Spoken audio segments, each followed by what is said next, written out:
Good afternoon, and good morning if you're on the West Coast, and welcome to all of our Dickinson alums. Welcome to our alumni conversation. We miss you here on campus. We miss you, we miss our students and our faculty, and I wish you were here today. It's a beautiful day in Carlisle, and we're sitting in the library. Last time we were here, it was a different season. I think it was winter. So we really look forward to having you back on campus when it's safe. And I know College Advancement is working with you to welcome back all of our reunion classes as soon as it's safe to be together. We come together at a challenging and historic time for our college, for our community, and for our country. The pandemic has taken many lives and turned our world upside down. Many of you I know, because I've heard from you, have experienced great loss. Loss of family members, loss of friends. The losses are great. The emotional toll is very high for members of our community, and we are grieving with you. And the anger and frustration, the racism and inequities that communities of color, the Black and brown people face every day in our country, they are also very real. It's one of those moments long overdue when we can finally address these issues of racial injustice in our college, in our community, in our country. I, for one, am very grateful to be living at a time when this positive change is possible. And I'm very hopeful that we will begin now to make these changes that are needed. And I know we can. I've seen it around the world, and we're certainly committed to doing this at Dickinson College. Dickinson is committed to equity, to inclusion, to working with our community, and not just in words. One of the things I'm proudest about during this pandemic is the work that Dickinson has done in our community with over 90 members of our faith-based community, nonprofits, business leaders, members from every aspect of life in Carlisle have worked together to create real positive change. We will continue to do that and to live our mission. For 237 years, Dickinson has created leaders for our democracy and for the world. And I believe very strongly that a Dickinson education is needed now more than ever. We need to continue to change. We need to continue to innovate. And I'm really excited to announce some new programs that show our commitment to that innovation. I'm really thrilled and grateful to announce a new gift to endow the Moraine Chair in Arctic and Alpine Studies and the Polar Expedition Fund to support faculty and student summer research and study. This very generous commitment from Susan Pohl, class of 1980, and her husband John, class of 78, enable us to add an Arctic dimension to our global and sustainability programs. Few colleges and universities around the country or the world can say they have a program in Arctic studies. Susan and John are directing these gifts through the Moraine Foundation. And Susan and John, all of us at Dickinson are so very grateful for your act of generosity and by your confidence in the continuing and enduring importance of a Dickinson education. Now, at this particular moment, your support means more than ever. So thank you. On Friday, we received an announcement from a foundation that we have grant support for a new tenure track position in Native American Studies. This is a really important addition to our faculty, and I'm so pleased to make that announcement. Our Innovative Revolutionary Challenge, which began last year, continues to move forward despite not being able to gather for the final presentations in May. We've identified 4 bold and very compelling new initiatives with the potential to strengthen our educational experience and continue to differentiate a Dickinson education from other outstanding colleges. This month, our Board of Trustees and the Presidential Panel on Innovation will review those 4 proposals together, and the final will be presented this fall.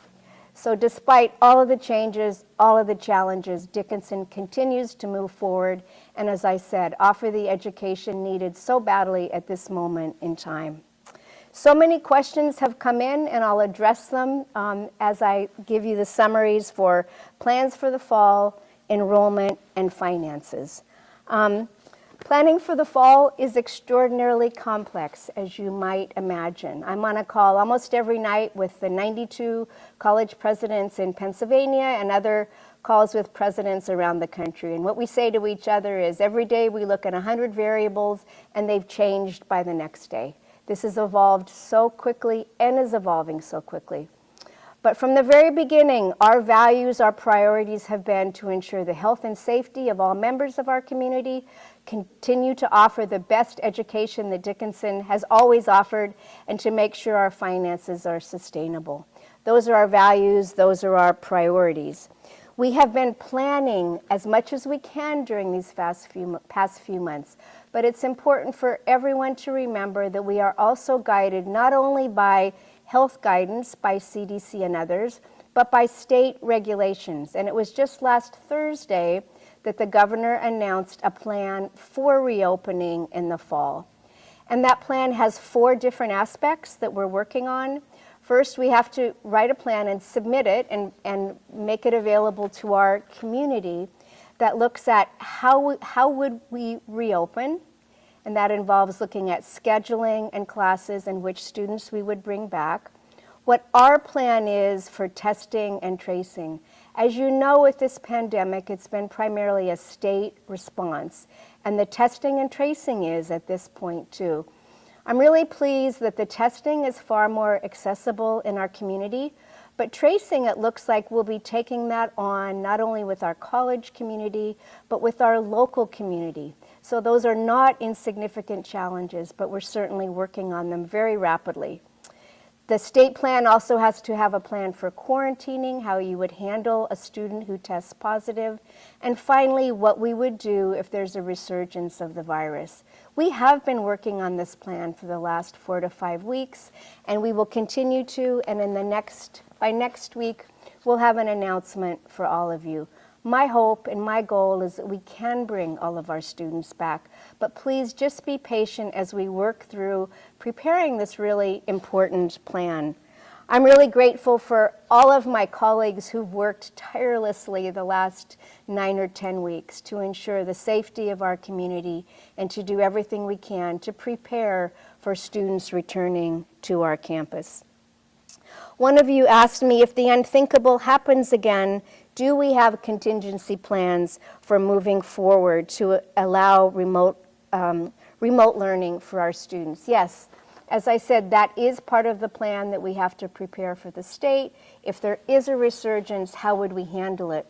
We've had a number of committees that have been working since we have been working remotely. One is my fall reopening committee, one chaired by the provost, our Ready for Fall academic working group. They've been evaluating how we did when we moved literally in 1 week. Faculty moved from in-person instruction to remote online learning. And I congratulate them and I thank them. That was a heavy lift and they worked very hard and very well. And we're preparing in case we have to do that again and that we would do that in an even more effective way.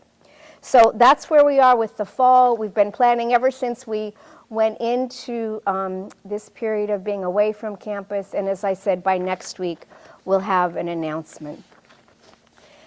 Many of you have asked about enrollment, and I'm really thrilled that despite all of the challenges that we're facing, our enrollment numbers are considerably better than last year. We have 610 enrolled students at this point. We have 84 international students, also up from last year. But of course, as I'm sure you know, some of these international students may have great difficulty getting visas to get into the country. So we're looking at some really innovative ways of continuing to teach them from Dickinson, so teaching them remotely in their countries at some of our centers and other centers that we're identifying around the world so that we can make sure we're continuing their education until they can come back and be with us on campus. Our students of color have also increased significantly this year compared to the last 2 years, and we're thrilled with that. And our transfer numbers are also up.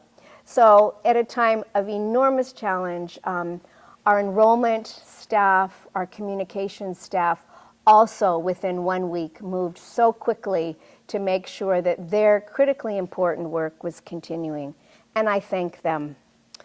How about our current financial situation? Have we experienced significant revenue losses moving to remote learning? We did.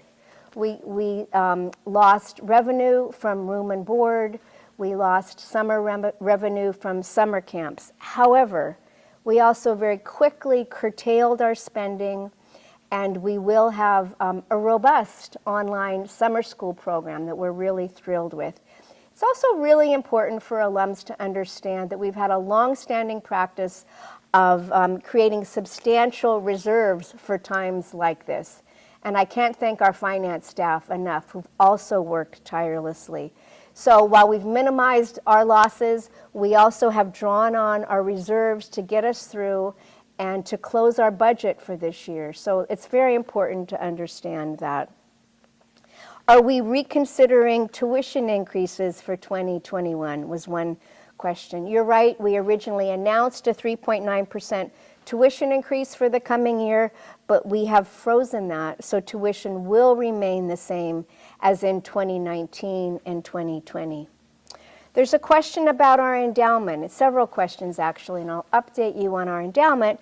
But the first is there a realistic chance that we could reduce the 5% draw from the endowment to the operating budget in the near future? Not in the near future. We're really going to need the earnings from our endowment. So it'll be some time, I think, before we can reduce the 5% take. But let me update you on our endowment. There are many questions. On June 30th, 2019, our total endowment was $490 million.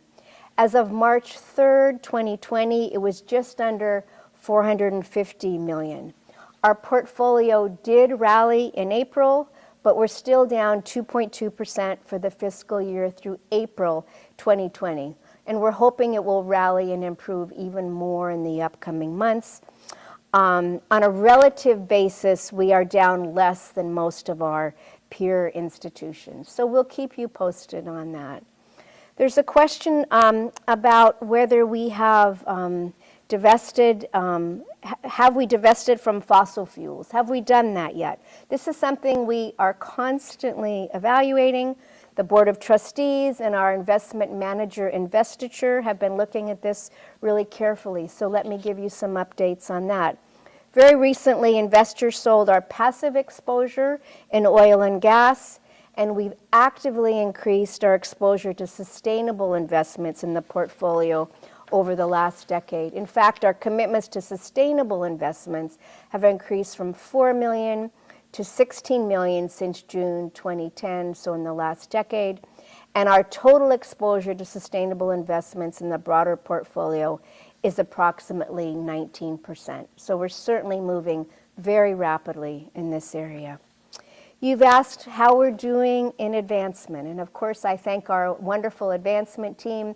A few are with me here in our empty library today.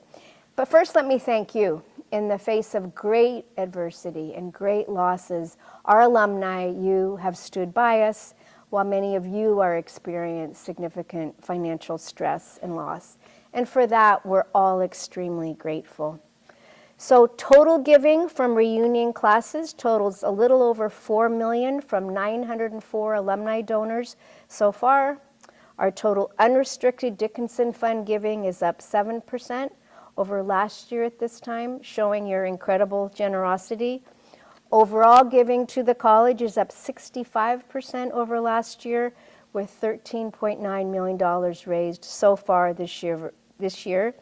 And our day of giving, our virtual day of giving, over 3,000 donors and $1.4 million was raised on April 7th.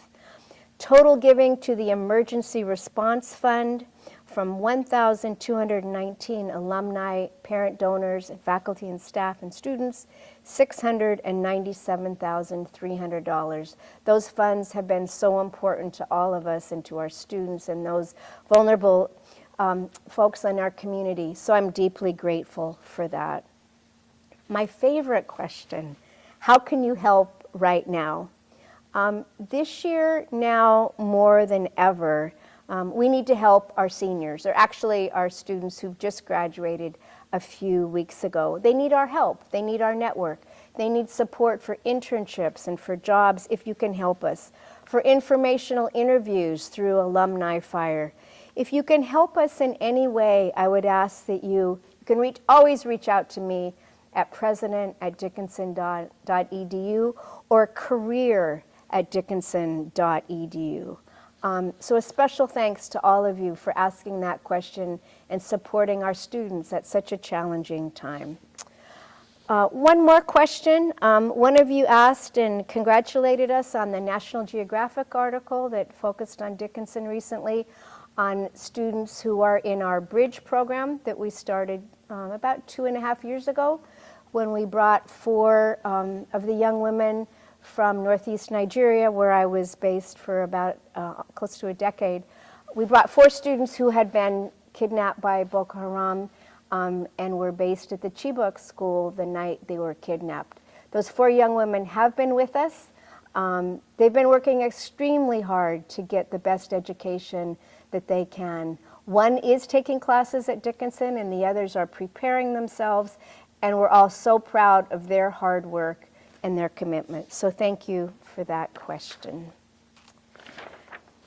And now I am thrilled to highlight the recipients of the 2020 Distinguished Alumni Awards. We really look forward to marking your achievements in person, but I just want to take a moment to celebrate them now. I've met all of them, so this is very exciting for me also. The Professional Achievement Award goes to Charlie Craig, class of 65 and a parent from 89. Charlie's degree in chemistry from Dickinson launched his career at Corning, where he is now Vice President for Administration and Operations for the Science and Technology Division. And Charlie, I so enjoyed my visit with you, I think just about 2 years ago, and I really look forward to coming back and seeing you and seeing more of your work at Corning. The 1783 Award, which recognizes a new volunteer for the college, goes to Becca Rayleigh, class of 94. Becca is always an inspirational volunteer who serves our community with such passion, and she serves Dickinson in the same way. The community group that I mentioned earlier, the 90+ people in our community, Becca's on that community network, and she's been so helpful and so committed to helping us and all of the members of our community with health challenges during this incredible period. So Becca, thank you for all that you do for us and for our Carlisle community. The Outstanding Young Alumni Award, there are 2 recipients this year, Lauren Ashley Smith, class of 06, and Rob Webb, class of 05.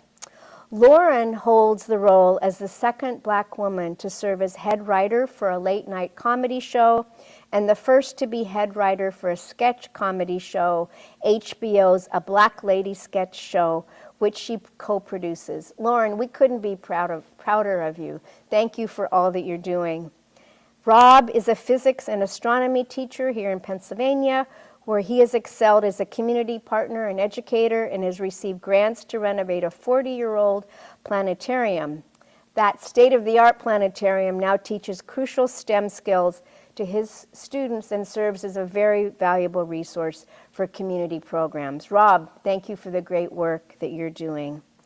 And finally, the Walter E. Beach Distinguished Alumni Award for Service goes to Doug Paul's class of 1980. Doug has given years of service and commitment to the college as a volunteer, as a trustee, and as a dedicated advocate for internship opportunities and service programs for our students, and as of July 1st, takes over as vice chair of our board of trustees. Thank you so much, Doug. So today, we've kicked off a very exciting week of programs for you, alumni panels, faculty and staff speakers, and opportunities for alums to connect with each other. As we continue to battle this pandemic, we'll continue to offer online programs for all of you.